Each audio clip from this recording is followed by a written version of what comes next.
Excellencies, ladies and gentlemen, it's now my pleasure and honor to welcome the Vice President of the United States, Kamala Harris.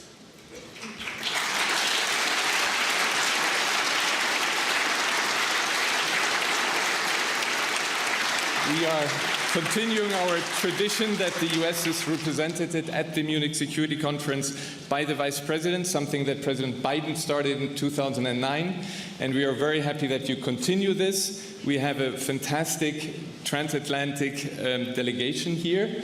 The only difference, Mr. Vice President, is when we started 59 years ago, there were only men, and now there is a woman Vice President. Welcome, Vice President.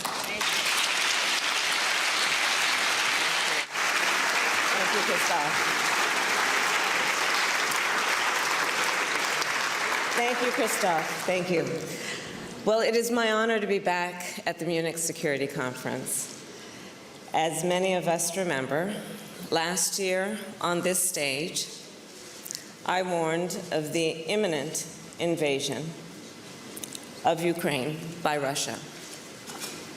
And let us all recall, many at the time wondered how we would all respond. Many wondered, could Russia be stopped? Would NATO come together? Would NATO break apart? And would Ukraine be prepared? Colleagues, today, a year later, we know Kyiv is still standing. Russia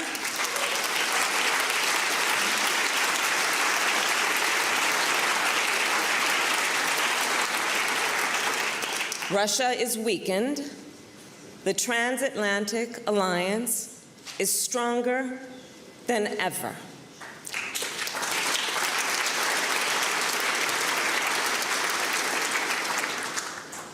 And most importantly, the spirit of the Ukrainian people endures. And under Joe Biden, President of the United States, our country has demonstrated decisive leadership. As President Biden often says, the United States will support Ukraine for as long as it takes. We will not waver. And today, at this Munich Security Conference, I will then describe what we all continue to have at stake: the moral interest, the strategic interest, and the reason Ukraine matters for the people of America, for the people of Europe, and for people around the world. First, from the starting days of this unprovoked war, we have witnessed Russian forces engage in horrendous atrocities and war crimes. Their actions are an assault on our common values, an attack on our common humanity.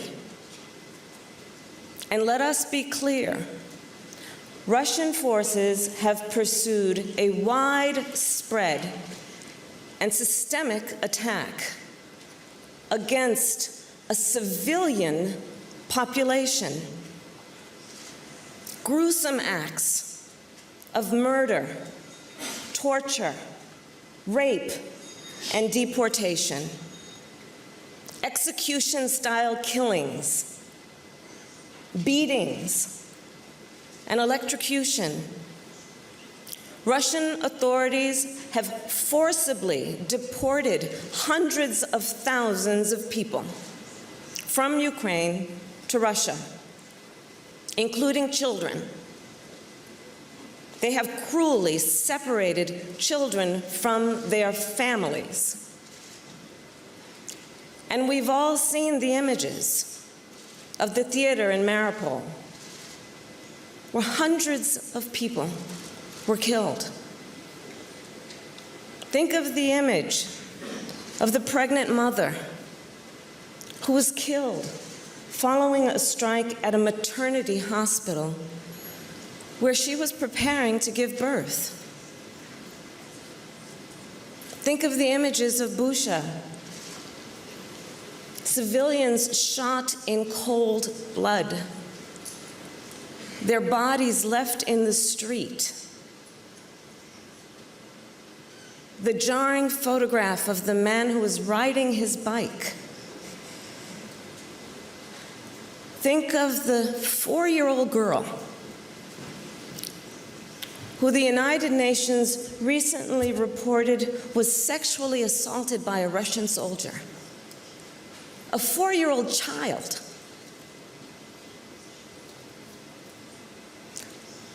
Barbaric and inhumane. Long before I was Vice President of the United States, I spent the majority of my career as a prosecutor, beginning as a young lawyer in the courtroom and later running the California Department of Justice. I know firsthand the importance of gathering facts and holding them up against the law. In the case of Russia's actions in Ukraine, we have examined the evidence. We know the legal standards. And there is no doubt these are crimes against humanity.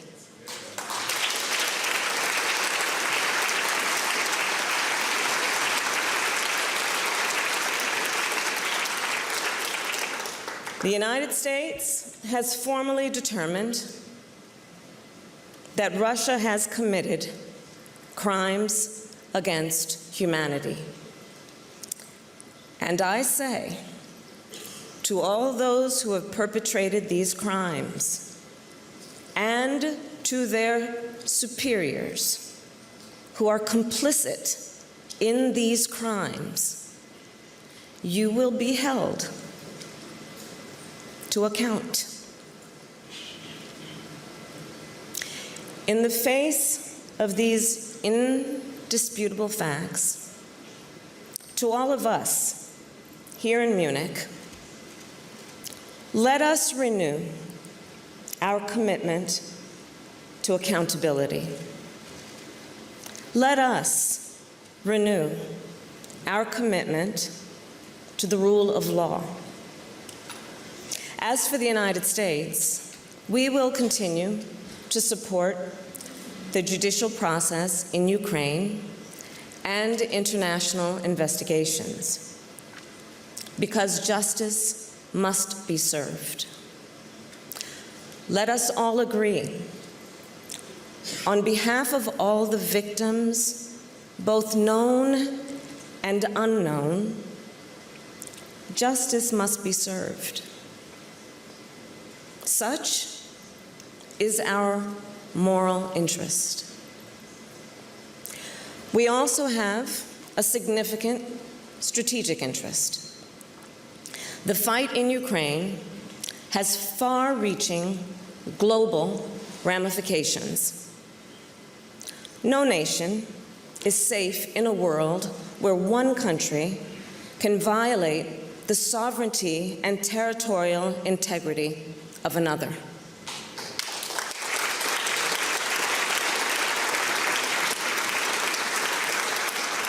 Where crimes against humanity are committed with impunity, where a country with imperialist ambitions can go unchecked.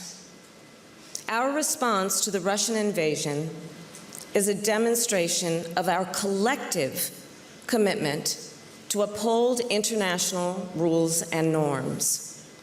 Rules and norms which, since the end of World War II, have provided unprecedented security and prosperity, not only for the American people, not only for the people of Europe, but people around the world.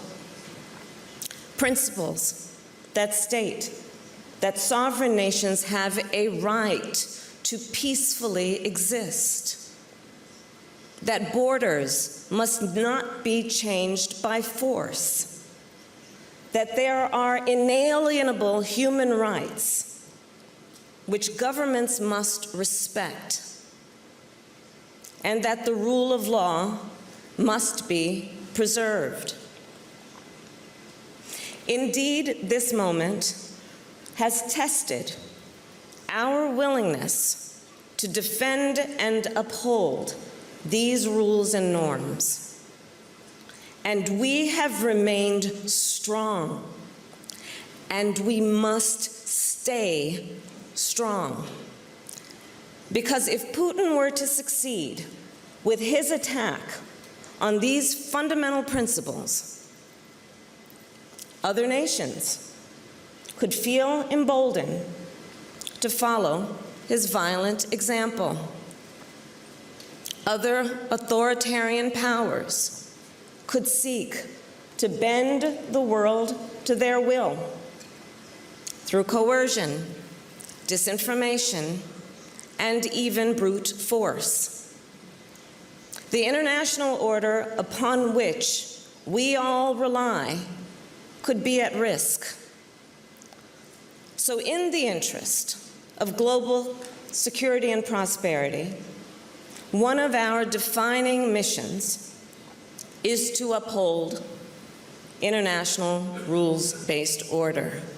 And nations around the world agree. Consider, more than 140 countries voted at the United Nations to condemn Russia's aggression and to support Ukraine's sovereignty and territorial integrity in defense of the core principles of the UN Charter. Of course, we have also seen nations like North Korea and Iran send weapons in support of Russia's brutal war. We are also troubled that Beijing has deepened its relationship with Moscow since the war began. Looking ahead, any steps by China to provide lethal support to Russia would only reward aggression, continue the killing, and further undermine a rules-based order. Again, the United States will continue to strongly support Ukraine, and we will do so for as long as it takes. The American people, you see, are in awe of the resolve of the people of Ukraine, in awe of their resilience and righteousness, their willingness to fight for freedom and liberty, and the extraordinary tenacity and leadership of President Zelensky. In fact, joining me in Munich are distinguished members of the United States Congress, Republicans and Democrats, members of the House of Representatives and the United States Senate. And they are here together because they understand the stakes. The leadership of these members has been vital to America's support of Ukraine. And President Biden and I know that their support for Ukraine will continue. We also know Ukraine will continue to be supported by a united transatlantic community.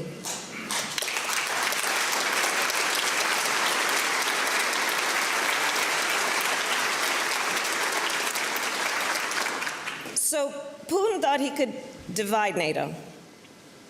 Remember where we were a year ago. In this, he has failed. The NATO alliance is stronger now than ever before. And the United States' commitment to NATO and to its Article 5 is ironclad. Just look at our track record over the past year.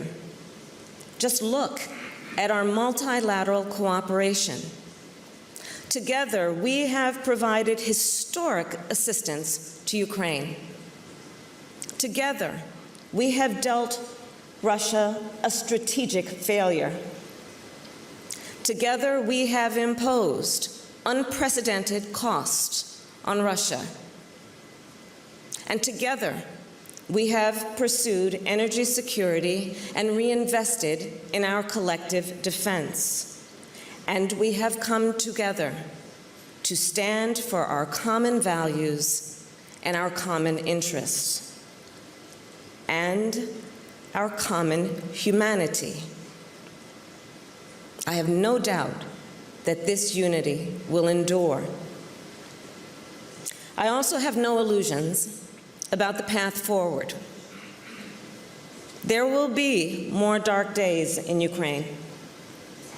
The daily agony of war will persist.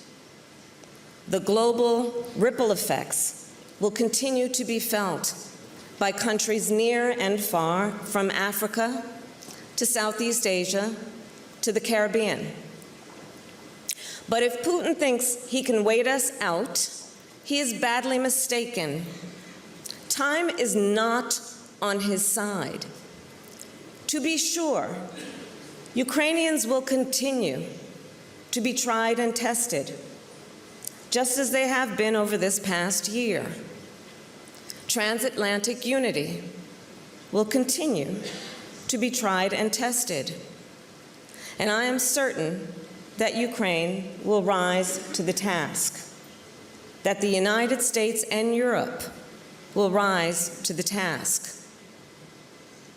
So my last point, America will continue our leadership in defense of human dignity, in defense of rules and norms, and in defense of freedom and liberty.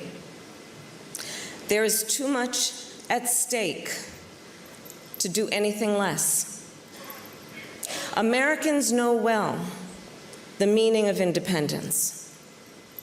We believe in the fundamental importance of sovereignty and rule of law, and we will always stand on the side of justice. Colleagues, I do believe we all know, when future generations look back at this moment, they will see that we understood the task before us and rose to this occasion. And so to you I say, the United States of America is proud to be your partner in this noble pursuit. Thank you.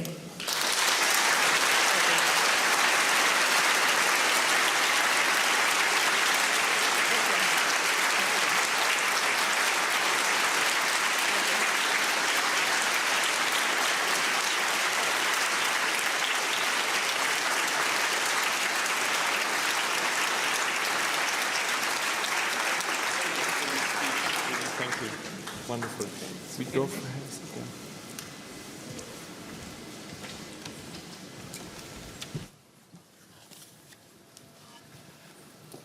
Madam Vice President, thank you for this very, very strong speech, this commitment to transatlantic unity, this commitment to the support of Ukraine. And we have many, many representatives from Ukraine here in the room, and they certainly were reassured by what you have said. Let me ask you, you confirmed this US support, but we all know next year the United States will enter into an election campaign. We are in a democracy. We know which side of the aisle the result will be. How sure are you that, how certain are you that what you have said, that Putin, who wants to wait us out, that in the end he will not succeed? Thank you, Christoph. As I said, I believe, and I believe the American people, understand the stakes. And the stakes being our moral interest and our strategic interest. I will tell you, I travel around the United States, and I have seen the Ukrainian flag fly in places most of you have probably never heard of in the United States. In storefronts, in front of homes, people proudly wearing, Americans proudly wearing the colors of Ukraine. The American people are aware of the images of Bucha. The American people take great pride in a fight for independence, that being part of the foundation of our nation and our principles and values. I think about where the United States is going on this issue based on the track record of where we've been. You only have to look at where we were a year ago and where we are today in terms of the contributions and resources that America has put into everything from ammunition to artillery to air defense, from Stingers to Abram tanks, HIMARS, Javelins. I look at it in the context of the United States Congress, which is here in force. I'm told it is the largest delegation, bipartisan and bicameral, of the United States Congress to this meeting, to this Munich Security Conference.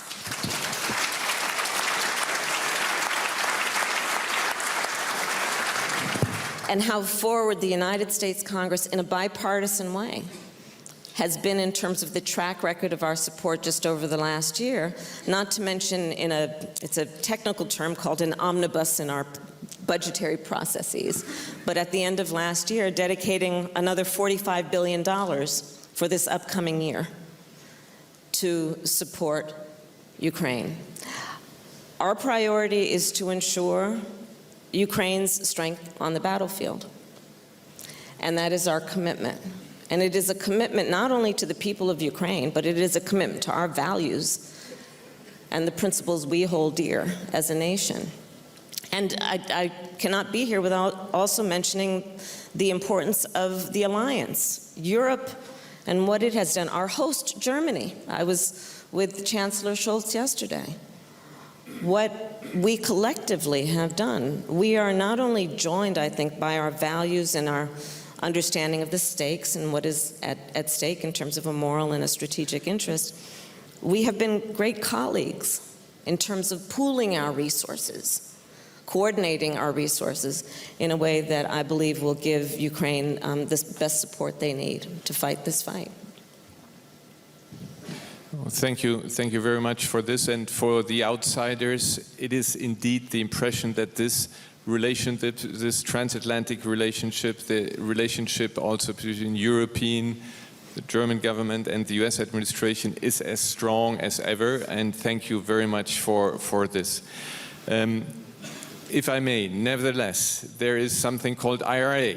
Yes, and, the Inflation Reduction Act. And it has raised a lot of concern on this side of the Atlantic, but we have been reminded also by members of Congress about CBAM on our side. Yeah. How do we prevent transatlantic rifts on very important questions? Business, trade issues are very important. How confident are you that these differences can be overcome and don't disturb this wonderful but absolutely necessary close transatlantic relationship? I'm very happy that you chose to raise this topic. So let me start with the spirit and the intent behind the Inflation Reduction Act. One very important area of focus for us has been to address and take our responsibility for what we must do in terms of the climate crisis, which of course is global in nature. And in fact, our friends in Europe have been asking for years that we would actually step up and do more. So under President Biden's leadership, We are proud that the United States has invested an historic amount in what we must do to take on our role of responsibility in the climate crisis. And by that, I mean we have, with the support of Congress, dedicated $370 billion to this effort. When I think of the impact on our friends and the interconnection and interdependence, if you will, between whatever we do in each of or any of our nations and the effect on the others, we think of this investment as having a global impact in predominantly two ways. One, the United States, I'd say this sadly, is one of the biggest emitters in the world. And we need to reduce our emissions, not only for the sake of the health and well-being of the people of our own country, but as we know, the people of the world are impacted. So this is an historic and very significant investment to actually turn the tide on that. And as you know, as many of our European friends and others around the globe have done, we have set strict standards for ourselves based on timelines. So there is that, which is the goal of reducing emissions. The other piece of it is we are very excited about thinking about the investment that we are making to spur innovation. We are entering a moment where we are creating a new economy, a clean energy economy. And if you think of us as being an investor, if you will, in creating incentives for the private sector, for scientists and academics to research, develop, and innovate around a clean energy economy, this investment that we are making will do that and have global impact. So that is how we think of it. But to your point, there are also issues that we need to address and do that in close consultation with our friends around the world. We have created a task force, the United States EU task force, closely coordinating and in consultation around working out some of the specific concerns. And those conversations are continuing. I met with President Macron yesterday and Chancellor Scholz, and I think we are seeing some progress there, and the work will continue. No, thank you for this reaffirmation, because we don't need these quarrels at that time. If time allows, one last question, if I may. This Munich Security Conference is, of course, dedicated to Ukraine, to the support of Ukraine, to confirm the Transatlantic alliance, but we have widened the participation this year. We have invited a record number of representatives from the so-called Global South, because while we have this unity between us, when you talk to representatives of the Global South, and we had them on the podium this morning, you see that many countries sit on the fence. They see this as kind of a continuation of the conflict between US and Russia, or NATO and EU and European countries and Russia, and they feel the consequences.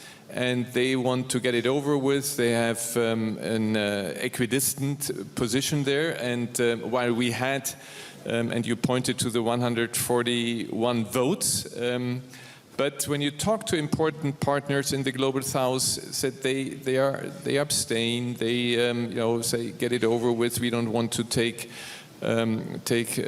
one side. And the point we're making, of course, is this is not East-West. This is about the rule space in general, the rule of law that you mentioned, but we have to do some convincing, because our track record is also not the best. So what can we do also together to win over those countries that continue to sit on the fence? Well, we have to treat them as partners. And you and I talked about this briefly as we were walking in, and I thanked you, and I will thank you in front of the Friends for bringing this issue to the stage and making it a part of the agenda for this conference. I agree it is an important subject. And I have met with many African leaders, leaders in the Caribbean, CARICOM in Southeast Asia, and what I believe is that they are right to want to make sure their voices are heard on every level on this topic, including the impact to their nations. You look at, for example, African nations and what Russia's aggression in Ukraine has meant in terms of food insecurity, energy insecurity. And these are nations, as we know, that are great importers of food and energy. So when the supply decreases, it has a significant impact on their nations. So I think it is important for us to recognize the impact that Russia's war has had on these nations. I think of it in the context of what we must do to also, on the previous discussion, consider the impact to the climate crisis, on those nations. We are some of the biggest emitters, and the impacts are clear. I meet with CARICOM nations, so island nations in the Caribbean, and they tell me about how they're seeing land erosion, how they are seeing through the extreme climate occurrences, a reduction in tourism and what that means in terms of a depletion of their GDP. And so these are issues that we must keep in mind when we have this discussion with them as partners around what the solutions look like, including standing in a unified way on these principles of sovereignty and territorial integrity. My friend, the president of Ghana, I believe, spoke yesterday, and I think he captured it well when, I'm going to paraphrase, but my understanding is he said that we need to dispense with this paradigm that is about us versus them and think differently about the relationship that we have. And for all of those reasons, I thank you for raising this, and I think it is worthy of the type of elevation and the discussion that you are giving it.